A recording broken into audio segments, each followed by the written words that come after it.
Okay, so this is going to be my last video for the day. This one is going back to yesterday's video, which is the Eriksons stages of development, which is they call it psychosocial. I just call it psychological stages of development because this is more focusing on what children are doing mentally than it is anything else. It does deal with, later on, the way that they socially develop. However, in these first two steps, it's more focused on how they're psychologically developing and how they're learning to trust, gain trust, become independent, things like that. So it's more focused on that.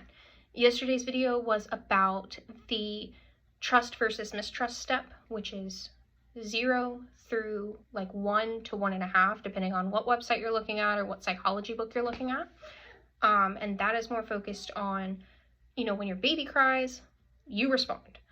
When they need bottle, they need diaper changed, they're scared, they need somebody, you respond. So the trust versus mistrust step in their life is very, very important. Please try to keep that in mind whenever you are deciding what parenting methods and parenting strategies you are going to be using. For us, we never relied on the cry it out method. Every time my child cries, I am right there. So I'm very fortunate because I am a stay-at-home mom. However, if you are not lucky like that, you don't get to stay home. And sometimes you do need a break. Trust me, I understand. I would just try to make sure that the people that you are entrusting with your child, they're following the parenting strategies that you specifically are wanting. So if you are sending your child off to daycare, please make it known to them if you are using like the cried out method, or if you're wanting them to respond to your child's needs as much as possible. And then also make sure that you're vetting whatever, daycare, nannying service, like stay-at-home daycare. Some people do that, like in-home daycares, so that you know what your child is experiencing while you're not there, and that your parenting strategies are actually being listened to and noted. Today's video is going to be focused more on the second part of this. So it's the second stage in the psychosocial stages of development for Erikson, and this is autonomy versus shame and doubt. This stage starts to appear. I noticed it early on with my son, so he started actually developing this probably around like 10 months old whenever he started walking, up until about now, so it's continuing on.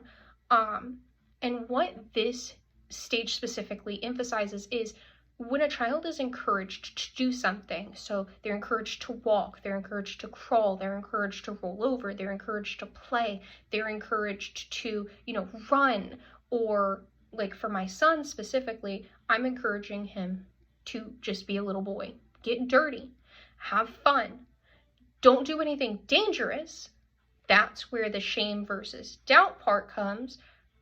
But I do want you to have fun because you are little. That is your job.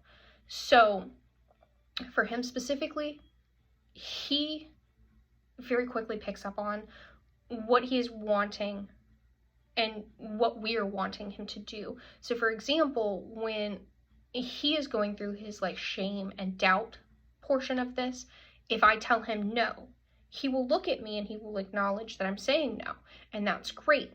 But he also sits there and he will shake his head no if I'm telling him not to do something. So if I'm like, no, or if I'm like, hey, you need to stop that right now. This is really important. Stop, knock it off.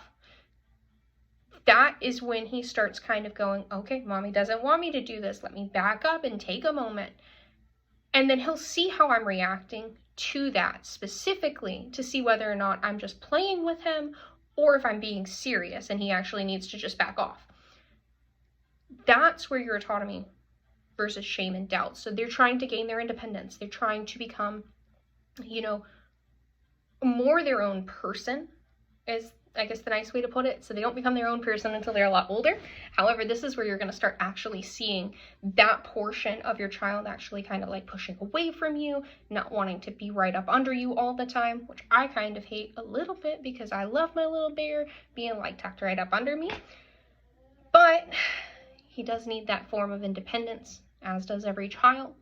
So if you actually look up the list online, there are a bunch of different versions of it. But this one just basically says children should be encouraged to exercise free will and to try out new skills. Discouragement or lack of encouragement may lead to sustained self-doubt. And what that's essentially saying is, if you sit there and you're encouraging your child constantly, and you're sitting there and you're like, go, you got this, you're doing wonderful, I believe in you, you're awesome, you're so smart, things like that constantly, like reassuring them that they're doing a good job, you're approving with what they're doing, you're not sitting there like yelling at them constantly or nagging on them constantly, they will start to grow more independent. But if you are sitting there and you are hovering, or you are sitting there and you are, nagging at them, basically like, no, don't do that, they will start to doubt themselves, and they will actually kind of self-isolate due to that. And you really don't want that with your child, because later on in their stages of development, it actually starts to hinder them more, if that makes sense. And like I said, this can actually be seen on this chart specifically. It says 2 to 3 years. But I started seeing this very, very early on with my son. As soon as he started walking, which was at 10 months old, he didn't really want much to do with me and my husband anymore. He comes to us whenever he wants something, or he will come to us whenever he's not feeling completely okay. Like if he's sick, if he's hurting, if he's upset about something. Like, he used to love to get his foot stuck in this wiring net that we have in the kitchen. So we have like a wire rack that is different levels, and we keep cookbooks on it. And it used to store like a bunch of our like mechanical things for the kitchen. He loved putting his foot just like right in between the wires, and then his foot would get stuck and he would be really upset because he didn't know how to get it back out. So with things like that, yes, you are going to kind of have to take control. But for the most part, like whenever my son comes into his bedroom, which is where we're at right now, and he's doing like independent play, I just let him, take control, do what you want to do. As long as he's being safe, he's not playing with the electrical outlets, which we have covers on, but sometimes he really likes to try and see what he can do. We just kind of let him do whatever. That being said, make sure your child's safety comes first before you worry about their psychological safety, okay? So physical safety, you're not wanting your child to be electrocuted, hurt, burned, anything like that before you're worried about their mental well-being. You can worry about that and remedy that later if that does become like a problem. Like if my son's sitting there, we have, I don't think I can find it right this second, but we have, it's a little dinosaur nightlight. And that is the only outlet in this entire bedroom that is usually like uncovered. What he likes to do is, if he can find the dinosaur nightlight, he'll try and put it into the socket.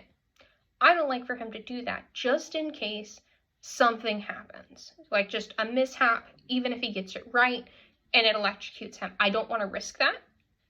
I would rather him step back from that for now, just for my mental well-being. So in that regard, I am taking away his independence and his autonomy, but I will give him that a little bit later on as he develops further. I just don't want to risk him, getting electrocuted. So that example, I'm more worried about his physical well-being than I am about his mental well-being for that specific issue. I don't want him getting electrocuted. So this is the second part for the stages of development through Erikson. I'm only going to be going up to adolescence. I'm not going to be going any further than that, because the rest of this, as an adult, like you can look it up, this is more focused for the parents actually understanding the psychological development that their children are going through. I do think that this is something that honestly should be presented more in like parenting classes or like newborn classes, because this is something that's not just interesting, but it's very important. And if you actually grasp what Erikson's actually trying to explain over these stages of development, you can watch your child move through these steps, and it's so fascinating to watch. It's not just something that's like, oh, well, psychology might say, but that's not always the case. no, this is actually something you can watch your child like go step by step by step. And I honestly wish I had known about it sooner. I only learned about it because I'm in teaching classes, and this is something that we had to learn for my teaching classes. But it's something that honestly I think most parents, if not all parents, should know about, and they should honestly kind of use to help guide them as they're going on their parenting journey. So I hope that this helps a little bit with, you understanding your child a little bit better. And I hope that hopefully either I've covered the portion of this that you already need to know, or I'm going to be covering the next portion soon, if whatever stage your child's in, we can, discuss tomorrow or the next day. So I will be doing these in separate parts. I believe there's only 1, 2, 3, 4, 5 of these videos that I will be doing. And each one I will be specifically talking about this specific stage of development as I'm going on. I might do a small recap like I did in this video of what happened the day before, or about, the steps before, just quick overview, so that it's not something that's being missed. But for the most part, this is what these videos are about. They're just reviewing the stages of development through Eriksons' perspective, and what you can actually see in your child whenever they're going through these specific stages of development. I think it's important, and I hope that it helps. Have a good day.